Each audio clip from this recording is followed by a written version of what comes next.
Olá, boa noite. Boa noite. Odebrecht delata a Caixa 2 em dinheiro vivo para o governador Geraldo Alckmin do PSDB. O dinheiro teria abastecido as campanhas do Tucano em 2010 e 2014. Revista Isto É afirma que Dilma mandou Odebrecht pagar dívida de campanha de Gleisi Hoffmann. O valor pago seria de 4 milhões de reais e dinheiro teria vindo do Departamento de Propina da empreiteira. O Ministério Público Federal denuncia Lula e o filho dele, Luiz Cláudio, no âmbito da Operação Zelotes. Ambos foram denunciados pelos crimes de tráfico de influência, lavagem de dinheiro e organização criminosa. Mais um prefeito eleito da Grande São Paulo tem prisão decretada. Ney dos Santos, do PRB, está foragido. Ele é suspeito de lavar dinheiro da facção criminosa PCC. Você acompanha essas e outras notícias após o intervalo. Até já.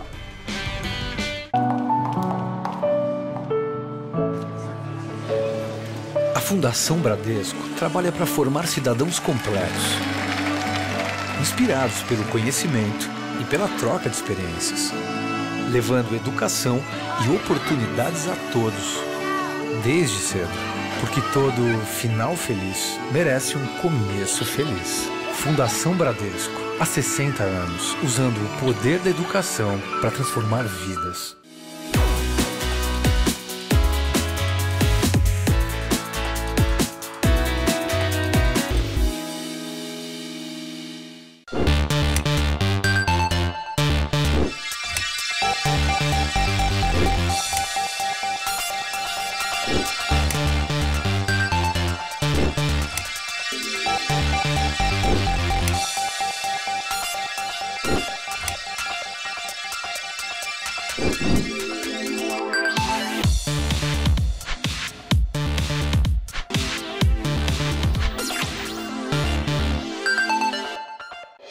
Tudo anda cada vez mais rápido.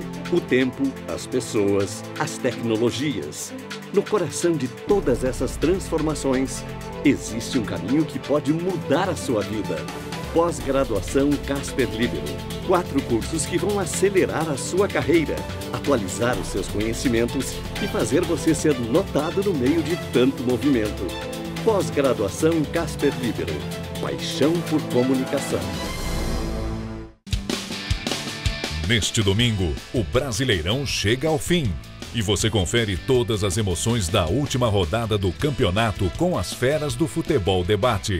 Mesa Redonda, neste domingo, 9 da noite. Oferecimento Lux Color. Tudo que é muito bom é tão bom quanto pintar com Lux Color. Baltec, super manta líquida impermeabilizante. Rede Pit Stop, a maior rede de autopeças e serviços automotivos do Brasil.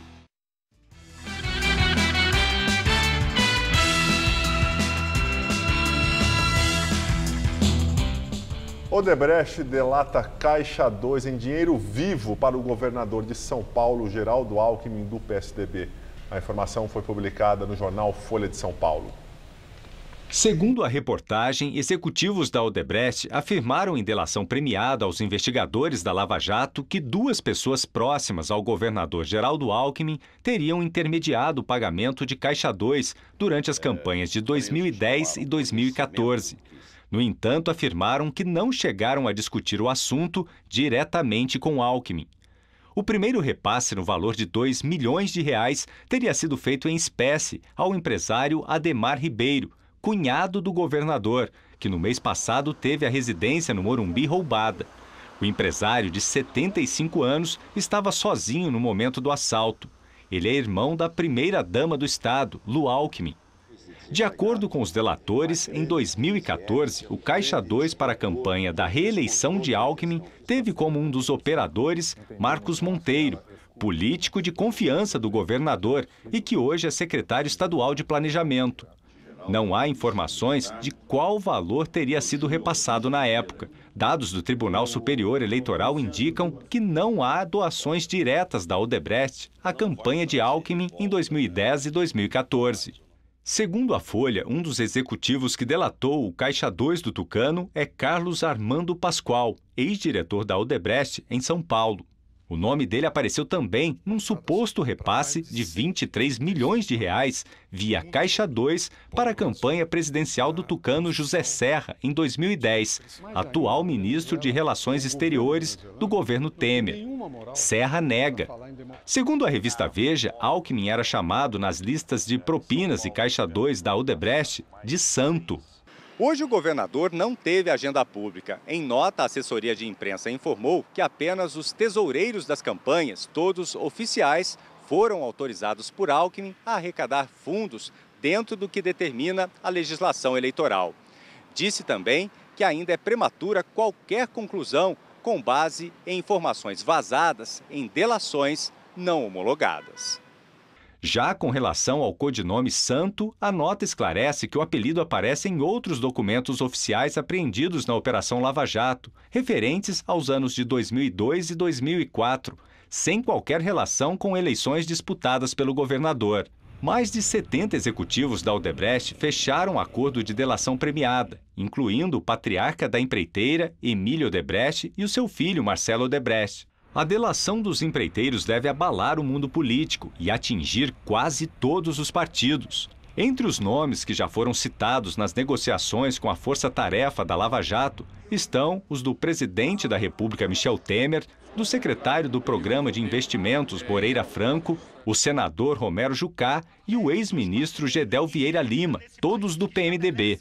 Além dos ex-presidentes Lula e Dilma e o ex-ministro da Fazenda, Guido Mantega, todos do PT. Pelo acordo de leniência, espécie de delação para empresas, a Odebrecht vai pagar uma multa bilionária de cerca de 8 bilhões e 400 milhões de reais. Em nota, o secretário de Planejamento, Marcos Monteiro, disse que é o tesoureiro de diretório estadual do PSDB em São Paulo há 2 anos e presta contas do fundo partidário à Justiça Eleitoral com regularidade. O cunhado de Alckmin, Ademar Ribeiro, ainda não se pronunciou. Revista Isto É afirma que a ex-presidente Dilma Rousseff teria mandado a Odebrecht pagar 4 milhões de reais à senadora petista Gleisi Hoffmann. A revista afirma que a informação consta da delação premiada de Marcelo Odebrecht e que a quantia teria sido repassada a Gleisi para saldar dívidas de campanha ao governo do Paraná em 2014. Naquele ano, Gleisi foi derrotada e ficou em 3º lugar. Segundo a reportagem, o PT teria se negado a pagar as dívidas e Gleisi teria procurado Dilma e pedido ajuda. Ainda de acordo com a revista, Dilma teria pedido apoio a Edinho Silva, que foi tesoureiro de sua campanha em 2014. Ele teria intermediado o contato com a Odebrecht e o pagamento teria sido feito por um executivo da empreiteira, Fernando Miliaccio. O dinheiro teria saído do departamento que cuidava exclusivamente do pagamento de propinas na Odebrecht. Gleisi já é ré em uma ação da Lava Jato no Supremo, sob suspeita de ter recebido ilegalmente R$1 milhão para a campanha ao Senado em 2010. E a ex-presidente Dilma Rousseff está em São Paulo, onde participou de um evento com a ex-presidente da Argentina, Cristina Kirchner. Dilma Rousseff não fez nenhum comentário sobre a delação premiada divulgada pela revista Isto É. Dilma participou de um debate junto com a ex-presidente da Argentina, Cristina Kirchner, na Casa de Portugal, na região central de São Paulo. O foco da discussão foi a luta política na América Latina. Dilma criticou a reforma da Previdência e a PEC que limita os gastos públicos.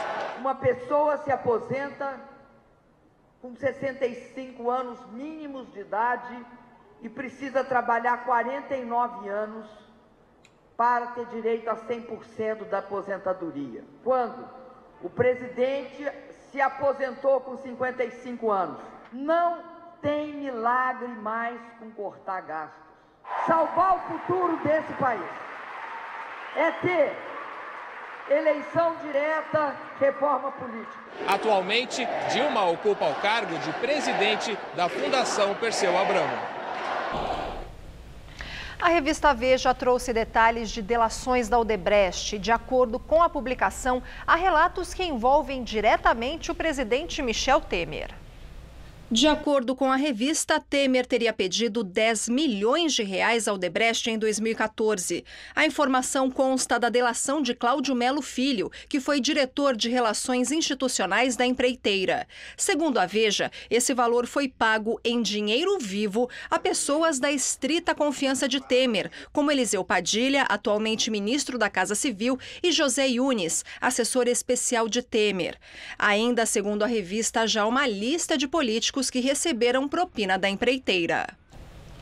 E agora há pouco, o Jornal Nacional da TV Globo afirmou que teve acesso a essa delação de Cláudio Melo Filho e que o delator teria dito que o responsável pela arrecadação de propina no Senado era Romero Jucá e que ele fazia a distribuição da propina paga por meio oficial e também por Caixa 2 dentro do PMDB.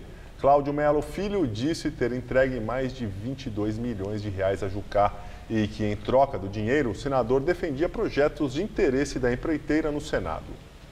Cláudio Melo Filho também citou pagamentos a Renan Calheiros e Eunício Oliveira. Segundo a TV Globo, o delator também citou Michel Temer, Eliseu Padilha e Moreira Franco, ambos ministros atualmente. Segundo o delator, Temer teria pedido pessoalmente dinheiro a Marcelo Odebrecht em uma ocasião. Seriam 10 milhões de reais e parte teria sido destinada à campanha de Paulo Scaff ao governo do estado. A delação de Cláudio Melo, segundo a TV Globo, tem 82 páginas e ele teria citado outros políticos, entre eles Rodrigo Maia, presidente da Câmara, Eduardo Cunha, Antônio Palocci, Jacques Wagner e muitos outros. Os citados nessa delação negam as acusações. O Ministério Público Federal denuncia o ex-presidente Lula no âmbito da Operação Zelotes. O filho caçula dele, Luiz Cláudio Lula da Silva, e mais 2 pessoas também foram denunciadas por tráfico de influência, lavagem de dinheiro e organização criminosa. As investigações apontaram indícios de envolvimento dos dois na compra de 36 caças do modelo Gripen pelo governo federal em 2014. Também há indícios de irregularidades na prorrogação de incentivos fiscais destinados a montadoras de veículos por meio de medida provisória. Segundo a Procuradoria, na condição de ex-presidente, Lula vendia a promessa de que poderia interferir junto ao governo para beneficiar as empresas como o Grupo Caoa. Elas eram clientes da Marcondes e Maltoni Empreendimentos e Diplomacia, escritório de lobby do casal Mauro Marcondes e Cristina Maltoni, os outros 2 denunciados pelo Ministério Público. Em troca, o MP afirma que Mauro e Cristina repassaram à empresa do filho mais novo de Lula, Luiz Cláudio, pouco mais de 2,5 milhões de reais. Na denúncia, a Procuradoria sustenta ainda que o valor repassado só não foi maior por causa da deflagração das Zelotes em março de 2015. A expectativa era de um recebimento total de 4,3 milhões. Os procuradores dizem também que não foram encontrados indícios de que a ex-presidente Dilma Rousseff tivesse conhecimento do esquema criminoso. Os crimes atribuídos a Lula teriam sido praticados entre 2013 e 2015, quando já era ex-presidente. Se a denúncia for aceita pela Justiça Federal, o petista se tornará réu pela 4ª vez. Em Brasília, ele responde à ação penal acusado por obstrução de justiça por supostamente ter tentado comprar o silêncio do ex-diretor da área internacional da Petrobras, Nestor Cerveró. Em outra ação, é acusado por tráfico de influência em um empreendimento da Odebrecht, em Angola, na Operação Janus, que envolve o sobrinho Taiguara Rodrigues. Em Curitiba, com o juiz Sérgio Moro, Lula responde por lavagem de dinheiro e corrupção. O caso envolve o triplex em Guarujá e o armazenamento do acervo presidencial bancado pela OAS. Os advogados de Lula e de Luiz Cláudio negam que os dois participaram ou que tivessem conhecimento de qualquer ato relacionado à compra dos aviões caças e à prorrogação de benefícios fiscais relativos à medida provisória. Segundo a defesa, Luiz Cláudio recebeu da Marcondes e Maltoni remuneração por trabalhos efetivamente realizados e que viabilizaram a realização de campeonatos de futebol americano no Brasil. O advogado de Mauro Marcondes e Cristina Maltoni afirmou que se trata de uma acusação com base em suposições e que a denúncia tem motivação política, visando atingir o ex-presidente Lula. Justiça bloqueia os bens do prefeito do Rio de Janeiro, Eduardo Paes, do PMDB.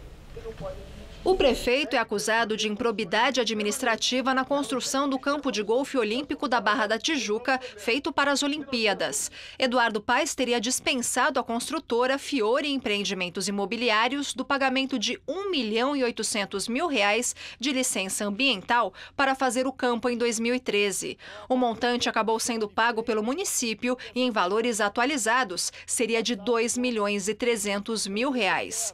A decisão determina que Paes e a construtora tenham seus ativos leiloados para pagar a dívida. O valor de bens bloqueados de Paes é de R$ 181.000. A ação foi proposta pelo Ministério Público do Rio. No despacho que determinou o bloqueio dos bens do prefeito, o juiz Leonardo Chaves disse que a possível mudança de Eduardo Paes para os Estados Unidos ao fim do mandato pode dificultar ainda mais a recomposição dos danos causados. Em nota, Eduardo Paes diz que vai recorrer da decisão e que cobrou da empresa que o pagamento fosse realizado. Eduardo Paes reagiu às acusações e diz que tem documentos que comprovariam que a empresa responsável pela construção do campo de golfe olímpico ignorou os avisos para que fosse paga a taxa de licenciamento ambiental. Justiça Federal do Rio de Janeiro negou habeas corpus para Adriana Anselmo, mulher do ex-governador Sérgio Cabral, do PMDB, que também está preso. O pedido foi feito pela defesa de Adriana, que está detida em Bangu desde terça-feira.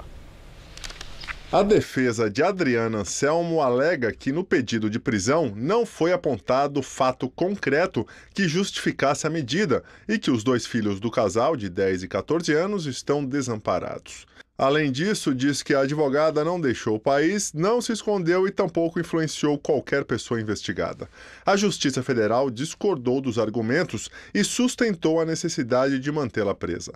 Adriana foi denunciada por corrupção, lavagem de dinheiro e organização criminosa. Ela é apontada, ao lado do marido Sérgio Cabral, como uma das responsáveis pelo esquema de corrupção que desviou ao menos R$ 224 milhões em obras com várias empreiteiras do Rio de Janeiro. E a Polícia Federal recebeu no final da tarde uma ordem para transferir Sérgio Cabral de Bangu para Curitiba. A determinação é do juiz Marcelo Bretas, da 7ª Vara Federal Criminal. Presidente Michel Temer confirma que a possível indicação de Antônio Embaçaí, líder do PSDB na Câmara, para a Secretaria de Governo, gerou reações entre os partidos do Centrão. Temer falou em entrevista à Rádio Jornal de Pernambuco durante sua primeira visita ao Nordeste desde que assumiu a presidência. Ele disse que não houve recuo da indicação porque não houve convite. Recuo zero por uma razão singela.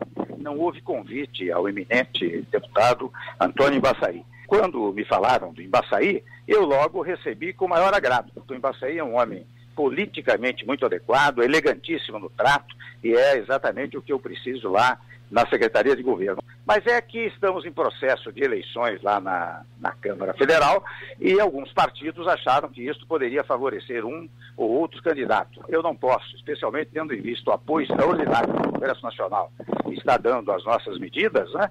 Eu não posso, digamos, desagradar uma ponta da base. Temer chegou por volta das 8 da manhã na cidade de Caruaru e escapou de um protesto no aeroporto.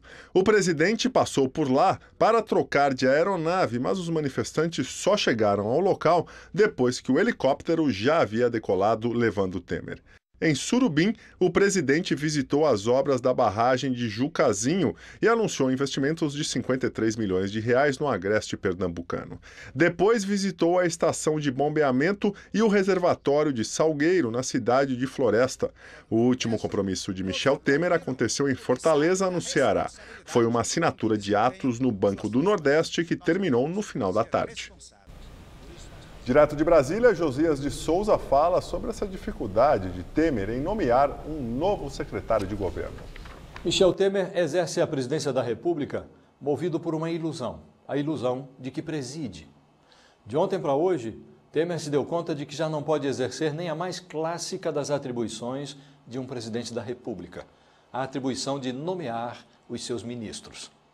Depois de negociar com a alta cúpula do PSDB a ascensão do deputado tucano Antônio Embaçaí para a pasta que cuida da articulação política do governo, Michel Temer deu meia volta.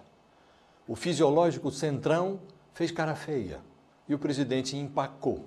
Temer transferiu tudo para a semana que vem e nada impede que transfira para o ano que vem. Aos pouquinhos, Michel Temer vai descobrindo que o poder é mesmo implacável. Quem exerce o poder de que dispõe de forma arbitrária erra o alvo, mas quem deixa de exercer o poder de que dispõe vira o alvo. Temer parece que aprendeu a lição. Na próxima segunda-feira, antes de sair do Palácio Residencial, o presidente da República vai telefonar para o Centrão para perguntar se deve ir trabalhar com a gravata vermelha listrada ou com a gravata azul de bolinhas. O país precisa acostumar-se com a ideia de ser governado pelo Centrão, o grupo que dava suporte parlamentar a Eduardo Cunha. Boa noite. Justiça decreta a prisão preventiva do vereador e prefeito eleito de Embu das Artes, Ney Santos, do PRB. Ele é acusado de ser um dos responsáveis por lavar dinheiro de tráfico de drogas para a facção criminosa PCC. Para o Fórum de Embu das Artes foram trazidos materiais apreendidos durante a Operação Chibalda, do Ministério Público em parceria com a polícia. Os agentes cumpriram 43 mandados de busca e apreensão e 14 de prisão, um deles contra o prefeito eleito da cidade, Ney Santos. Para a promotoria, Ney Santos tinha relações próximas com líderes do PCC. De acordo com a investigação, o dinheiro do tráfico era lavado em postos de combustíveis aqui mesmo de Embu das Artes, de propriedade dele mesmo. Ney Santos foi eleito com quase 80% dos votos. Como não foi localizado, ele é considerado foragido. Os advogados dizem que o prefeito está viajando com a família e negam todas as acusações. O Ney é uma pessoa que não tem ligação com qualquer ato ilícito. Esta não é a primeira vez que Ney Santos tem seu nome associado ao PCC. Em 2010, ele foi acusado de lavagem de dinheiro, estelionato, sonegação fiscal e formação de quadrilha. Na época, a prisão dele chegou a ser pedida, mas não foi decretada. Nós somos surpreendidos com esse mandado de prisão, que é de um problema ocorrido em 2010, no qual a Justiça Eleitoral já o absolveu. Agora veio para a Justiça Criminal. E nós estamos aguardando ter acesso aos autos. Os autos se encontram com o Ministério Público e, com certeza, durante todo o processo, nós vamos conseguir provar a inocência do Ney. Ney Santos é o segundo prefeito eleito na Grande São Paulo a entrar na mira da Justiça nesta semana. Na terça-feira, Rogério Lins, do PTN, que venceu a corrida em Osasco, também teve a prisão decretada por suposto envolvimento com um esquema que desviou 21 milhões de reais dos cofres públicos. Ele e outros 13 vereadores da cidade são acusados de contratarem funcionários fantasmas da Câmara Municipal. Fala agora de economia. O Índice de Preços ao Consumidor Amplo, conhecido como IPCA, que é considerado a inflação oficial do país, desacelerou de outubro para novembro. Passou de 0,26% para 0,18%. De acordo com o IBGE, o resultado de novembro foi influenciado pela maior queda do preço dos alimentos. E agora vamos ao comentário de economia com Vinícius Torres Freire. A inflação parece, enfim, estar caindo, de um jeito que dê para notar. Mas os preços estão caindo? Um ou outro, em especial de comida, mas é preciso prestar atenção na diferença. Inflação em queda significa apenas que os preços estão subindo mais devagar, na média. É pelo menos uma pequena boa notícia nesse mundão de coisa ruim que virou a economia brasileira desde 1998, que os preços não subiam tão pouco em um mês de novembro. Desde também essa época que os preços não subiam tão pouco em um trimestre. E daí? As coisas continuam caras. Mas a boa notícia, miudinha ainda, é que, com inflação menor, as taxas de juros podem cair mais rápido. Quais taxas de juros? Do crediário, do cheque especial? Essas também. Mas no começo vão cair as taxas de juros entre o mercado financeiro. Vai demorar para isso fazer diferença grande nos juros do crediário ou no cheque especial. Mas, com juros menores, as empresas têm menos custos para produzir, talvez até menos custos para investir mais adiante. Assim, é possível que a economia brasileira comece pelo menos a sair do buraco onde está, mesmo que esteja se arrastando. Essa queda de juros vai resolver logo esta nossa crise pavorosa? Não, vai ser uma melhora lenta. Primeiro, isso afeta as empresas. É possível que elas voltem a produzir mais. O problema é que há tanta capacidade ociosa nas firmas que elas não vão precisar contratar muito mais gente ou comprar mais máquinas para produzir mais. Mas, mais adiante, pelo menos, podem deixar de demitir. É pouco, mas é o que temos. Esta recessão é a pior desde que se tem notícia no Brasil, faz pelo menos 115 anos. Boa noite. As Nações Unidas alertam que grupos rebeldes sírios estão impedindo que civis saiam do leste de Alepo. Cerca de 100 mil pessoas estão retidas na área de combate. O exército sírio anunciou que suspendeu os ataques a Alepo para permitir a retirada de civis, mas representantes de grupos rebeldes afirmam que a ofensiva continua. O Observatório Sírio de Direitos Humanos, que monitora os combates, registrou ataques de foguete ontem à noite e hoje de manhã.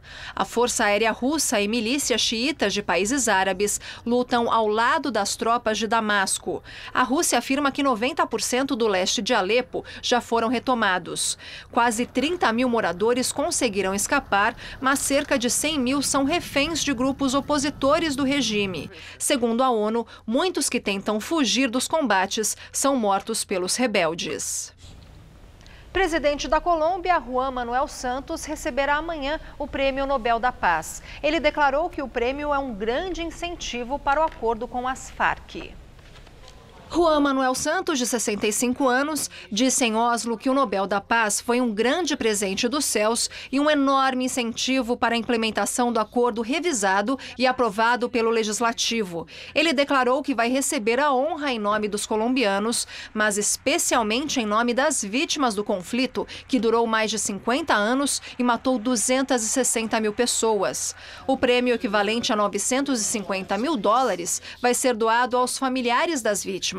A delegação de 30 pessoas não inclui representantes das Farc. Como estava previsto, a semana vai terminando com chuvas aqui em São Paulo. Isso porque, além do calor, o ar está muito carregado de umidade. Então, será que o final de semana também vai ser de chuvas? Vamos à previsão com Mariana Armentano.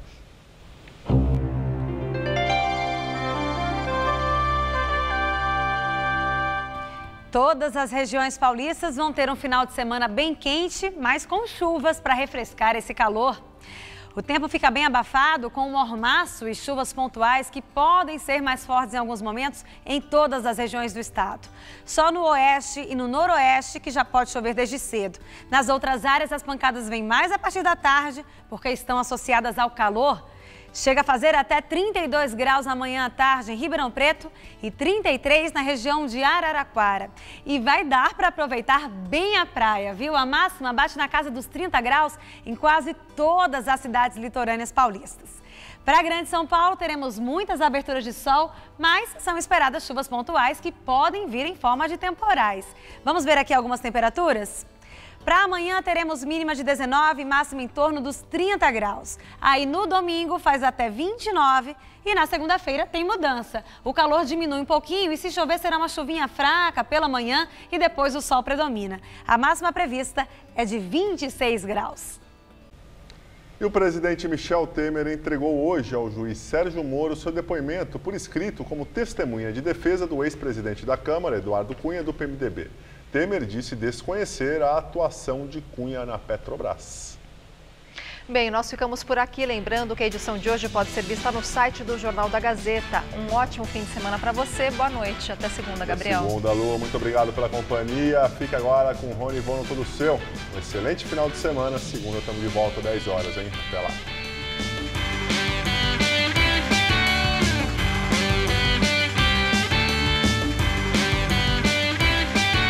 Quem é apaixonado por futebol não pode perder o Mesa Redonda. Neste domingo, 9 da noite. Assista agora, todo seu.